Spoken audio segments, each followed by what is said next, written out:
नमस्कार दोस्तों यह वीडियो आज उन सभी लोगों के लिए है जो अपनी ज़िंदगी में कुछ ना कुछ पाने की कोशिश कर रहे हैं और अनेकों बार उन्हें असफलता हासिल हुई और इस वजह से वह हार मानकर बैठ गए। दोस्तों, कई बार ऐसा होता है कि हम जीवन में किसी लक्ष्य को पाने की पूरी कोशिश करते हैं, पर कुछ ऐसी घटना घट जाती है कि वह लक्ष्य हमसे दूर हो जाता है और हम फिर इसी को अपना भविष्य मानकर कभी खुद को तो कभी अपने आसपास की चीज़ों को कोसने लगते हैं और इन असफलताओं को हम अपना जीवन मान लेते हैं और जीवन भर हम फिर कभी प्रयत्न नहीं करते। दोस्तों, आज मैं आपके इन सारे सवालों के जवाब लेकर इस वीडियो के माध्यम से उनके जवाबों को देना शुरू करूंगा। दोस्तों, आज मैं महाभारत में से भगवान कृष्ण और महारथी कर्ण के बीच का एक संवाद आपको सुनाऊंगा। यह संवाद कुछ इस तरह का है जहां महारथी कर्ण भगवान कृष्ण को अपनी मनोदशा बताते हुए उनसे सवाल करते हैं। यह संवाद उनके जीवन की सारी व्यथाओं का संवाद है। इससे भगवान कृष्ण ने उनका निवारण किया और उन्हें धर्म क्या है इसका ज्ञान कराया। दोस्तों, कथा कुछ इस प्रकार है कि भगवान कृष्ण से कर्ण पूछते हैं कि हे भगवान, मेरे पैदा होते ही मेरी माता ने मेरा त्याग कर दिया, क्या इसमें मेरी गलती थी?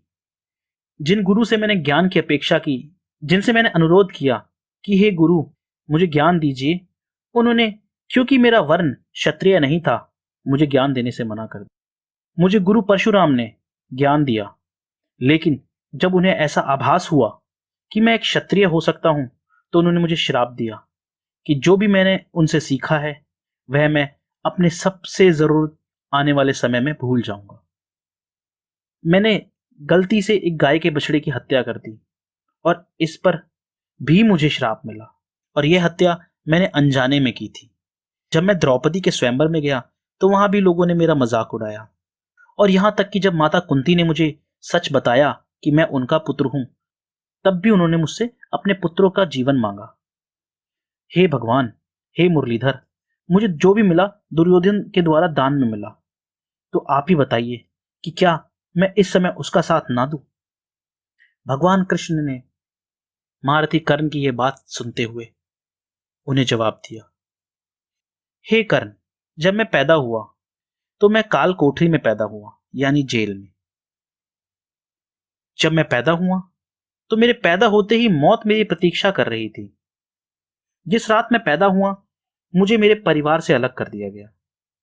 जब तुम लोग तलवारों, घोड़ों, रथों के साथ खेल रहे थे तब मैं गाय चरा रहा था, गोबर उठा रहा था और मेरे जीवन पर कई बार हमले हुए। मेरे पास ना कोई सेना थी, ना कोई ज्ञान। यहां तक कि लोग यह कहते थे कि सिर्फ उनके ही नहीं, मेरे अपने खुद के जीवन में जो यह दशा है, जो यह बुरा हाल है, इसका कारण मैं स्वयं हूं।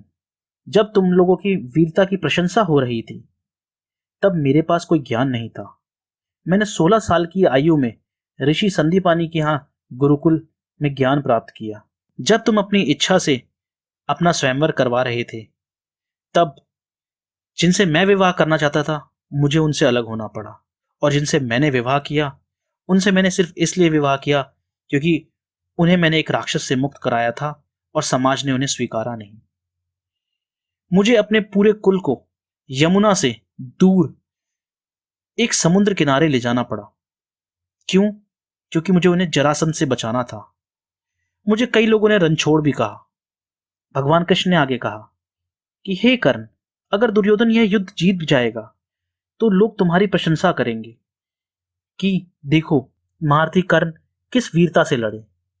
लेकिन अगर युधिष्ठिर यह युद्ध जीत जाएगा तो मुझे क्या मिलेगा?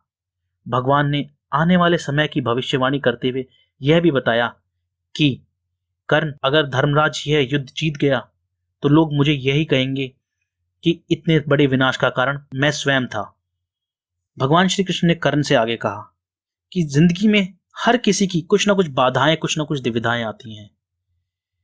दुर्योधन और युधिष्ठिर दोनों के जीवन में भी ऐसी बाधाएं और दुविधाएं आई हैं और ये बाधाएं और दुविधाएं हम सबके जीवन में भी हैं, मेरे जीवन में भी थी। तो क्या हम इस वजह से धर्म का साथ देना छोड़ दें? कर्ण, धर्म क्या है यह हम सबका मन जानता है।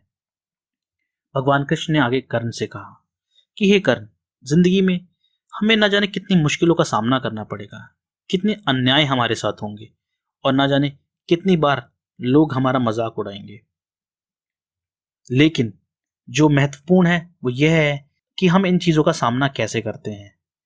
कर्ण अपने जीवन के दुखों की वजह से हम आगे आने वाले समय में अगर गलत करते हैं तो यह हमारे विचार की हार होगी, यह हमारी हार होगी। इसलिए जीवन कैसा भी हो, हमें अपने कर्म सही करने चाहिए, हमें अपने लक्ष्य की ओर कोशिश करते रहना चाहिए, हमें अपने धर्म पर अग्रसर रहना चाहिए।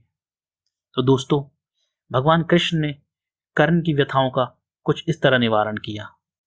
मुझे भी लगता है कि कहीं ना कहीं कर्ण की तरह हम सबके जीवन में कुछ ना कुछ कमियां हैं, कुछ ना कुछ परेशानियां हैं, लेकिन जिस तरह भगवान कृष्ण ने हमें बताया कि हमें अपने लक्ष्य की ओर अग्रसर रहना चाहिए, अपनी जिंदगी में जो बाधाएं आ रही हैं उनका सामना करना चाहिए, और तभी हम धर्म से अपना जीवन भी जी। तो कुछ ऐसी कामना मैं आप सब लोगों को भी करता हूं।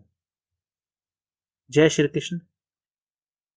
दोस्तों, अगर आपको मेरी यह वीडियो पसंद आई है और आप सनातन धर्म या हिंदू धर्म के बारे में किसी भी विषय पर कुछ भी जानना चाहते हैं या फिर ये चाहते हैं कि मैं इस विषय पर अगली वीडियो बनाऊं, तो इस वीडियो के नीचे कमेंट कीजिए कि मैं किस विषय पर वीडियो बनाऊं।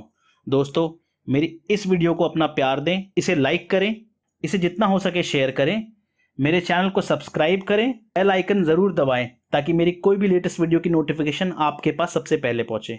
धन्यवाद।